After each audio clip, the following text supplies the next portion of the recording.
Today we're going back to the Raspberry Pi. It's been a little while, but I got two things on the agenda. One is I want to talk about this little bit of information that Eben Upton put out concerning the Raspberry Pi. Eben Upton is the founder and CEO of the Raspberry Pi Foundation. And I also want to quickly take a look at a brand new image for the Raspberry Pi 4 from our boy Wolfanoz. Dude does some amazing work, his previous retro Pi images and whatnot. And it's been a little while since I've taken a look at an image, and I wanted to take a look at this one. It's a 32 gigabyte version of a image he recently put out that was quite a bit bigger than that. So kind of like a best of thing. Retro gaming goodness. Can't wait for that to finish up. We'll take a look at that in a moment. But back to this. So this comes as no big surprise to me, but for the first time ever, the Raspberry Pi Foundation has to introduce a price increase.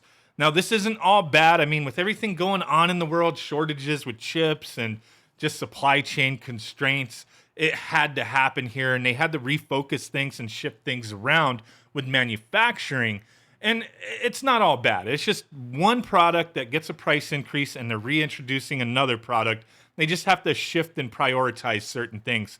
I'm not going to read this entire article here. If you want to take a look, I'll put a link in the description. But essentially, what they're saying is there's a big supply constraint with the 40 nanometer silicon chips, so they had to reprioritize things. So the 2 gigabyte Raspberry Pi 4 is going back to $45. They previously discontinued the 1 gigabyte variant and made the 2 gigabyte like the base model one, right? And it was at $35. So $10 price increase, but with that, they are bringing back the 1 gigabyte Pi 4. So that's going to be coming back at $35. So it just kind of shifts things back to the way it was initially, is the way it sounds. But they have to take a look at everything and prioritize with other modules that they sell. So they will be prioritizing the Compute Module 3 and 3 Plus and the Raspberry Pi 3B. And they're going to deprioritize the Raspberry Pi 3B Plus. The reasons for all that are sitting there, but essentially, if you're a business or somebody who was like really heavy into using that, the Pi 3B Plus, they recommend looking into the availability of the 1 gigabyte variant of the Pi 4 and shift to that if you're a big time user of the Pi 3B Plus type of thing.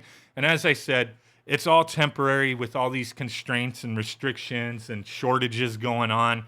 They foresee this going on through 2022, but at some point it will go back to normal. They have plenty of partners that they work with that actually sell things for retail. As you may have been saying, well, the 2 gigabyte, I've always seen it for higher. It's because these third-party sellers are always, whenever the Raspberry Pi Foundation puts something new out, everybody's like charging way more for it, and then the prices just kind of trickle down. You have to really look, man. So many people, like especially on Amazon, there's a lot of sellers who have always sold the Raspberry Pi, boards for way more than what they should be.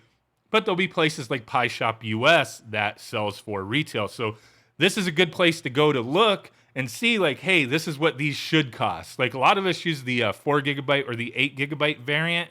But this place, they've already put the 1 gig back up for $35. And they've changed 2 gigabyte to $45. A lot of this stuff is out of stock. The Pi Zeros are like, any of those Pi Zero boards are extremely hard to come by right now. But you know what? It's neither here nor there, as the ladies like to say. If you're into the Raspberry Pi or you're trying to get into it for emulation reasons or whatever else, I mean, we have a lot of content on the channel, including today. I want to take a look at that Wolfanoz Recallbox image. And yeah, there's going to be plenty of places that you can look for this stuff. But right here, these are the prices that you should be paying without accessories added to it. These are the base prices. So let's go ahead and reboot back into that image. I believe, yeah, the write is successful and we're ready to go. Let's do it. All right, so here we go. The image booted up just fine. No issues getting it started. It initially prompted me to do my controller inputs, configure the controls. Very simple. It just said, hey, you have a controller plugged in. Configure it for the first time. Hold a button down. Held a button down and then pressed the corresponding buttons to the assignments. If I didn't have a button on here that they listed, you just press down to skip it, that kind of thing.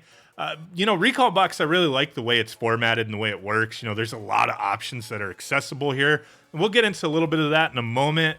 But let's take a look at what's included here. So this is 32 gigabyte shrunk down, like best of version of his 512 gigabyte build that he did, that Wolfanoz did. And all the games included here, we have 2,776, and it looks like the bulk of them are going to be arcade games. So there's going to be a lot of stuff in arcade going on here. Lots of cool things. We'll be testing out a few games here and there after I go through everything. Atari 2600, 171. Dreamcast, we got 8 games, a little handful, bite size. You're not going to have too many in the way of the disc-based stuff because it's smaller. Image, you put it on a bigger SD card, you want to expand upon it. This is a good little build to expand upon. 100 games for Sega Genesis, a lot of the classics here. Nintendo 64, nice little handful. We'll be testing something out in there in a moment. That was what, 22 games? NES, we got, what was that? 180, all the classics. PC Engine, 65 or TurboGrafx, however you want to look at it. Really nice selection. Ports, we got Doom, Quake, Wolfenstein. I was going to say Wolfanoz. Wolfanoz 3D. Holy crap. PS1, 3 games, just a little bite-sized sampler. Some solid games. Mortal Kombat Trilogy, I freaking love that game. I had it on the 64 back in the day. Sega CD, 4 games. Super Nintendo, what was that? 74 games. And scrolling through this list, it looks like, yeah, all the best of the best right here. These are all the games I would have included for a sample size build. So this is a nice selection of Super Nintendo there. And then we get down to all the extra categories. Favorites, you could add stuff to just have your favorites listed here. And then different genres, all your sports titles and stuff like that from all the consoles and arcade stuff. All that good stuff there. So a little sampling of stuff. Let's go ahead and test the game. But first, okay, if you hit start on this menu, let's just see what kind of options we have. So some basic stuff in system settings. You have updates you could check for. Game settings, you're going to have a lot of options for game settings just from here.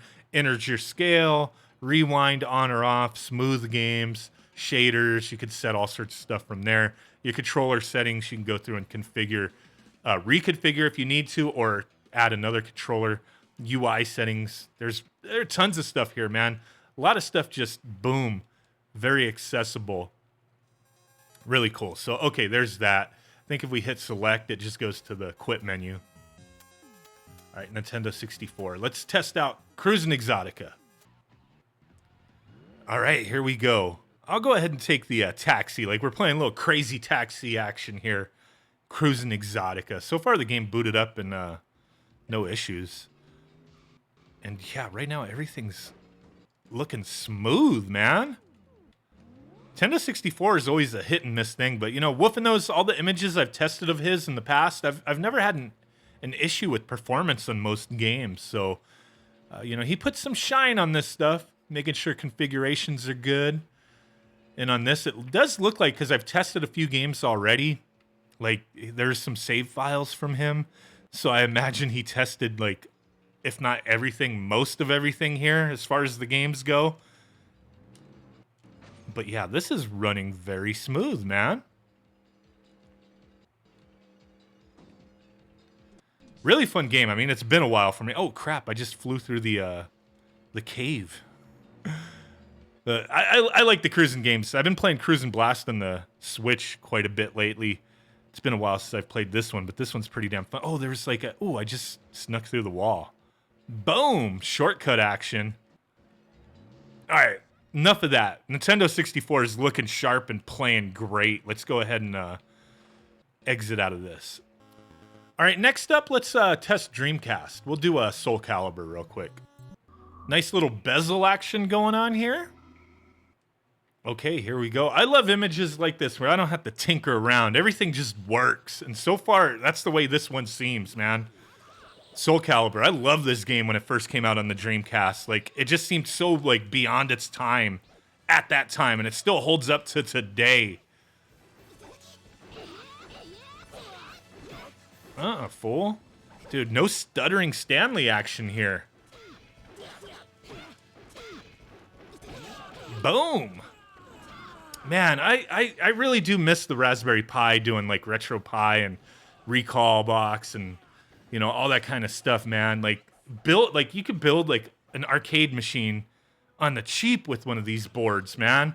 A whole bar top, whatever. Just use this as a console. I mean, emulation is it's freaking great, dude. I don't care what anybody says.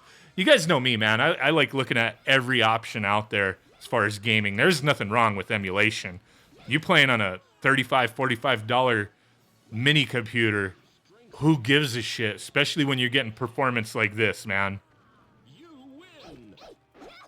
All right, let's exit out of this. All right, so that was Nintendo 64 and Dreamcast. All that stuff is working out great. Let me see what we have in arcade.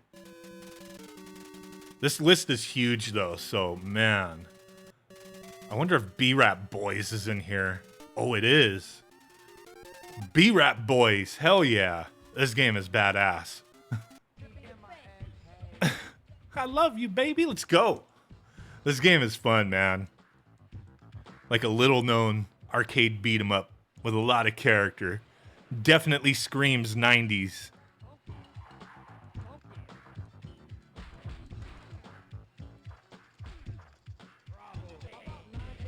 And it has an awesome soundtrack.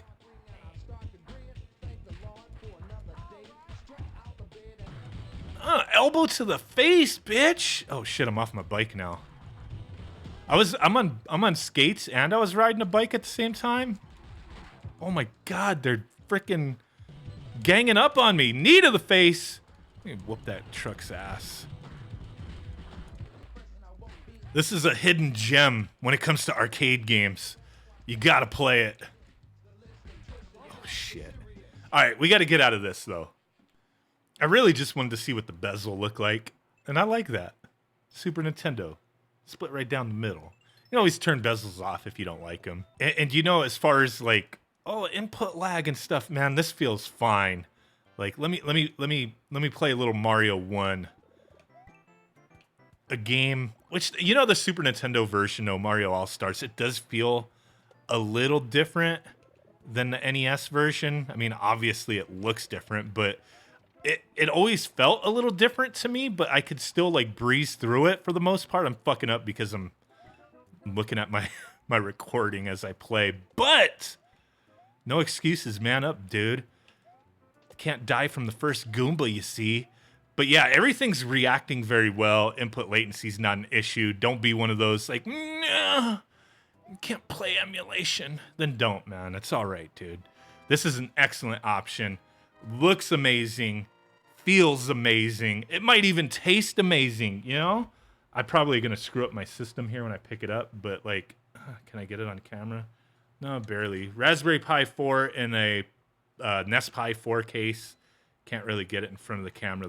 The cables are a little short. But, man, I mean, you can have your system look like a console, feel like a console, smell like one. This man, I miss doing Raspberry Pi stuff. This is sweet, dude. Oh crap! But there you go, man. Just wanted to talk a little bit about all this stuff. This is the Wolfanoz 32 gigabyte arcade reboot action going on here. He does amazing builds. Really dig it. Let me know what you think down below. Should we continue looking at images, playing some Raspberry Pi stuff? I've been slowly working on a build for a long freaking time. I'm gonna have to like probably restart everything with it, but I've been slowly working on another build. It's been a long freaking time, man. I'm like way out of the loop on this kind of stuff, but definitely enjoyed it in the past and still enjoy it to this day. Let me know what you think down below. Thanks for watching. Thanks for hanging. And with that said, give you guys a big ass thumb up, blurry like a Bigfoot, and I'll catch you on the next one. Bye.